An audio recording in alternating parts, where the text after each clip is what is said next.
سلام، من فرزانم، هنرمند و نقاشی که 4 ساله توی هلند زندگی و کار میکنم. تصمیم گرفتم توی یک سری از ویدیوها تجربیات خودم به عنوان هنرمند و کار کردن توی این کشور رو باهاتون به اشتراک بذارم. فضای اینستاگرامم رو سعی کردم بیشتر انگلیسی و گاهی اوقات هلندی نگه دارم به خاطر اینکه ارتباطم رو با جامعه اینجا بتونم حفظ کنم و واقعا دلم اون ارتباطی که به زبان خودم باشه با فارسی زبون‌ها و آدمایی که مثل خودم و دوست داشتم که داشته باشم. میخوام توضیح بدم در مورد تجربیات خودم. کانال یوتیوبم بذارم این ویدیوها رو. توی این ویدیو خیلی کوتاه میخوام از فروش آنلاین وقتی که وارد هلند شدم براتون بگم که من توی این 4 سال خیلی اطلاعات رو خودم با مطالعه، با بودن با آدم‌های مختلف صحبت کردم. بی هنرمندای هلند اطلاعات زیادی رو تونستم داشته باشم که برای پیشرفت کارم خیلی کمکم کرد. از اگه سوالی دارین یا دوست دارین راجع به مبحث خاصی بیشتر بدونین حتما برام کامنت بزنید. تو این ویدیو میخوام بهتون بگم که چجوری میتونین کاراتون رو توی گالری های آنلاین اینجا برای فروش بذارید.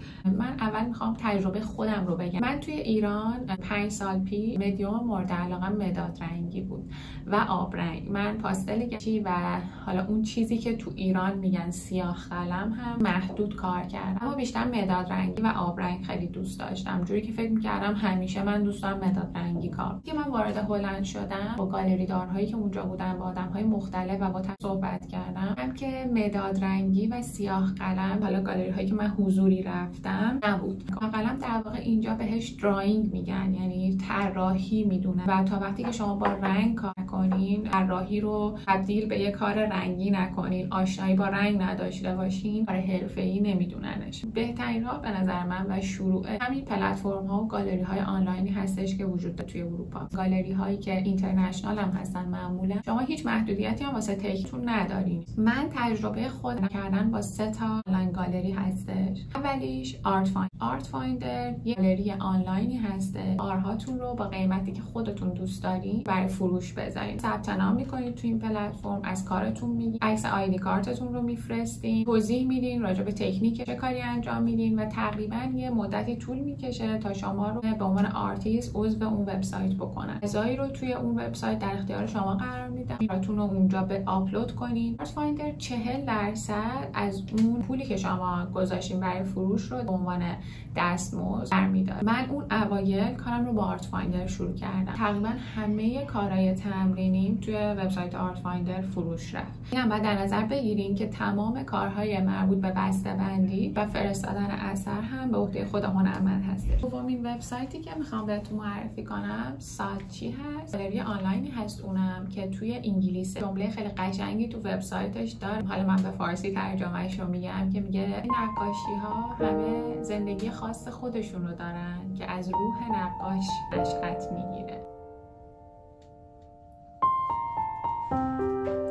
همه این وبسایت ها رنج قیمت های خیلی متفاوتی هم داره. یعنی شما از 100 یورو کار میتونید ببینید اونجا تا مثلا 7000 یورو. چیز دیگه ای هم هستش به نام اتسی که اونم احتمالاً خیلی هاتون شنیدین، ولی من به عنوان نقاش من هیچ وقت توی اتسی فعالیت نکردم. اتسی خیلی سایت شلوغی هستش، از سرامیک، از کارهای دستی، از ایلوستریتور و من ترجیحم این بود که یکم تخصصی تر باشه اون گالری آنلاینی که باهاش کار میکنم. به خاطر همین من هیچ وقت کارامو تو اتسی نذاشتم و واقعا هیچ تجربه‌ای هم باهاش ندارم. در واقع مثل آنلاین شاپ میمونه. برای مثلا هدیه دادن بیشتر آدما از اتسی استفاده میکنن. سایت بعدی سینگولارت هستش. سینگولارت هم یه گالری آنلاینی هستش که شما میتونید کاراتون رو بذارین. باز هم خیلی وبسایت تخصصی هستش. من کم تونستم توی سینگولارت کارام رو بفروشم. من دیگه توی این وبسایت فعالیت ندارم. قوانینشون رو عوض کردن و اون پولی که ماهیانه باید شما بدید برای اینکه بتونید کاراتون رو بذارید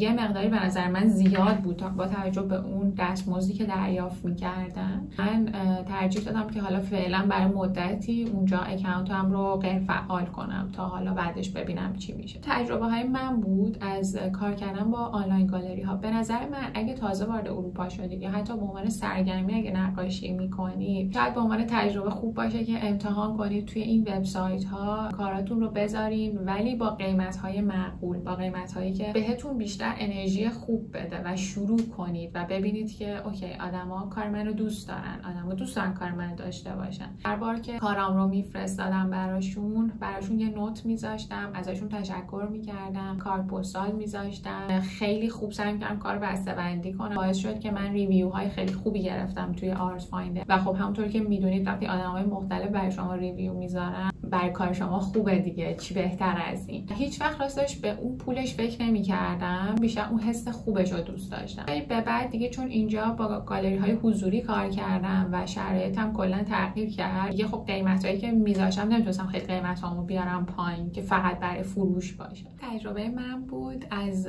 چند ماه اول حضورم توی هلند و کار کردن با این وبسایت‌ها. همونطور که گفتم برای شروع واقعا انتخاب خوبیه. مثل یه مطالعه اگه بهش نگاه کنین میتونین کارهای هنرمندهای مختلف رو ببینین، سبکاشون رو ببینین، در موردشون بخونین، قیمتاشون رو ببینین، اینکه در مورد کارشون چه توضیحاتی دادن. همش به نظر من میتونه پر از ایده و تجربه و الهام گرفتن باشه از آدم‌ها و همینطور نقاشای دیگه. برای من که اینطور بوده، همونطور که بهتون توضیح دادم. خب این ویدیو اول من بود، امیدوارم که براتون مفید بوده باشه. اگه سوالی داشتین و فکر می‌کنین باز کردن هر کدوم از این موضوعات میتونه براتون جالب باشه یا دوست داشتین بیشتر بدونین راجع به هر چیزی، حتما توی کامنت ها برام بنویسین. حتما میخونم و سعی میکنم در موردش ویدیو درست کنم. مرسی که تا اینجا ویدیو رو نگاه کردین و اینکه تا ویدیو بعدی روز و شب خوبی داشته باشین. خداحافظ.